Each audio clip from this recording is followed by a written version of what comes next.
Kapitel 5. Eine Stunde später kämpften sich die Mädchen noch immer durch das grüne Dickicht. »Ich bekomme einfach kein gutes Signal«, seufzte Emma. Sie drehte sich zu Cleo und Rikki um.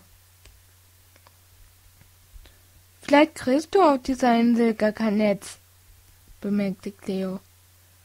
Sie klammerte sich angestrengt an niedrig hängenden Zweige, um nicht das Gleichgewicht zu verlieren. »Was machen wir dann? Was ist, wenn wir niemanden anrufen können? Was passiert, wenn uns niemand findet?« »Cleo ist wirklich nett«, dachte Rikki über ihre neue Freundin. »Aber muss sie immer so übertreiben? Damit hilft sie sich auch nicht weiter.« Natürlich wusste Rikki genau, dass Cleo einen guten Grund dafür hatte, Angst zu haben. Es war gruselig und gefährlich auf der Insel. Keine von ihnen kannte das Gelände. Rikki war sich jedoch sicher, dass sie zu dritt eine Möglichkeit finden würden, nach Hause zu kommen. Dabei nützte es ihnen aber nicht, vor jedem noch so kleinen Geräusch Angst zu haben. Cleo fürchtete sich vor Situationen, die wahrscheinlich niemals eintreten würden. Rikki blickte Cleo von hinten an und musste lächeln. Die hat ein Tempo drauf, als wollte sie ihrer Angst entgegenlaufen.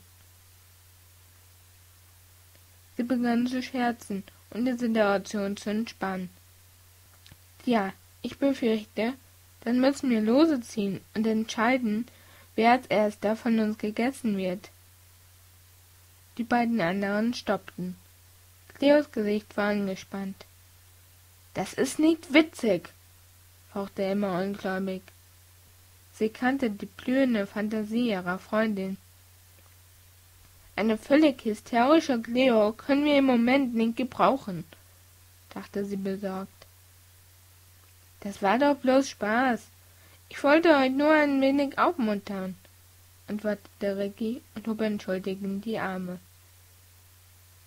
»Du machst alles nur noch schlimmer«, jammerte Cleo. In Gedanken sah sie bereits Kannibalen aus dem Dickicht hervorspringen, die Messer gewetzt und riesige Kochtöpfe zur Vorbereitung von Menschenfleisch vor ihren Hütten aufgebaut. »Hör auf«, befahl Emma. »Je schneller wir runter von dieser Insel und weg von Rikki kommen, desto besser«, überlegte sie.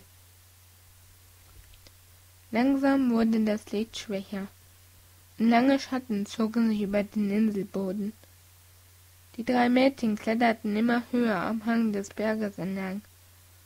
Arme und Beine taten ihnen höllisch weh, und sogar Emma begann sich zu fürchten. Sie hatte keine Lust, nun auch noch die Nacht an diesem Ort zu verbringen. Wer wusste schon, was für gefährliche Tiere im Dunkeln aus den Verstecken kamen?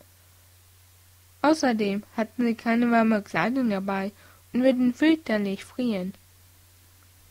Genau davor haben mich meine Eltern immer gewarnt, dachte sie reumütig. Bleib weg von Malko Island, hatten sie gesagt. Dort ist es gefährlich. Die Leute in der Stadt erzählten sich wilde Gerüchte über diesen Ort. Und nun war sie doch hier, mitten auf der verbotenen Insel. Das ist allein Rikkis Schuld, dachte sie. Mama und Papa werden ausrasten, wenn ich zurückkomme und sie erfahren, wo ich gewesen bin. Immer verbot sie den Gedanken daran, dass sie vielleicht nicht mehr nach Hause kommen würde.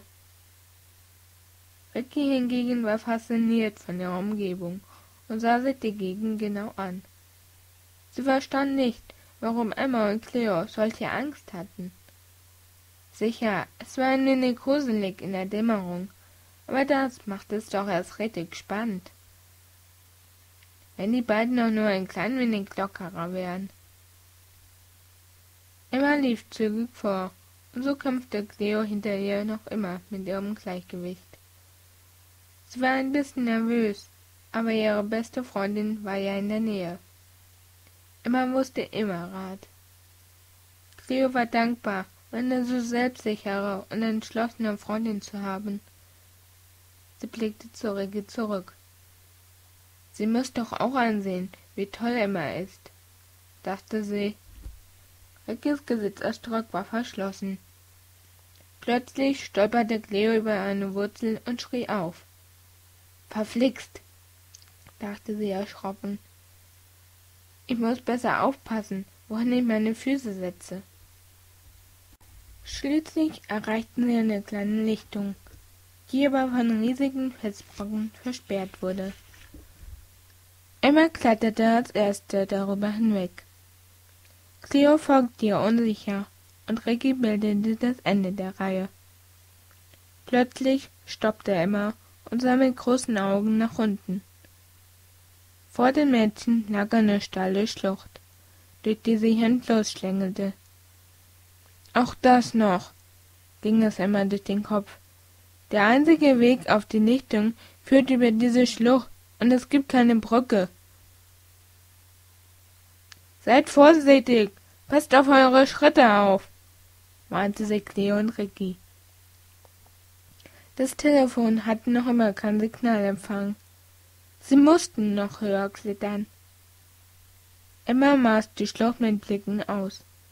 Entschlossen nahm sie Anlauf und sprang mit rudernden Armen auf die andere Seite hinüber. Sie landete weich auf dem gegenüberliegenden Felsen. Cleo bewunderte Emmas Sprungtechnik. Bei ihr sah alles immer so leicht aus. Dann blickte sie in die Schlucht. Die Entfernung zwischen den beiden Felsen war riesig. Sie schluckte und stolperte ein paar Schritte rückwärts. Rikki schob sich an der nervösen Cleo vorbei und wagte ebenfalls einen Blick nach unten. Das war wirklich ein weiter Sprung.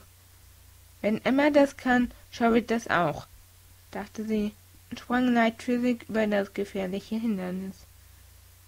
Nun fehlte nur noch Cleo.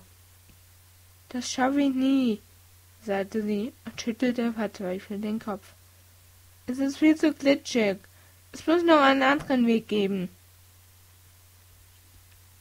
Emma schüttelte nun ebenfalls den Kopf. Sie hatte bereits gesehen, dass der Sprung über die Schlucht die einzige Möglichkeit war, den Weg fortzusetzen. Cleo wollte davon nichts wissen. Sie suchte die Gegend nach einem anderen Weg ab. Dabei machte sie einen vorsichtigen Schritt an den Rand des Felsens. Genau in diesem Augenblick rutschte sie auf dem schlüpfrigen Boden aus. Sie verlor den Halt. Schreiend versuchte sie, sich wieder zu fangen, aber es war zu spät. Sie rutschte mit Schwung über die Kante. Emma und Rikki konnten nur hilflos dabei zusehen, wie Cleo in der Dunkelheit verschwand. »Cleo!« schrie Emma laut. Keine Antwort. Die beiden Mädchen sprangen zurück auf die andere Seite. Alles, was sie dort sahen, war ein tiefes, schwarzes Loch im Felsen neben dem Fluss. Es sah aus wie ein Tunnel in der Finsternis. Sie konnten nichts erkennen. Von Cleo keine Spur. »Cleo!« rief Emma panisch. »Warum antwortet sie bloß nicht?« überlegte sie. »Ich will doch nur wissen, ob es ihr gut geht.« Nur das rauschende Wasser war zu hören.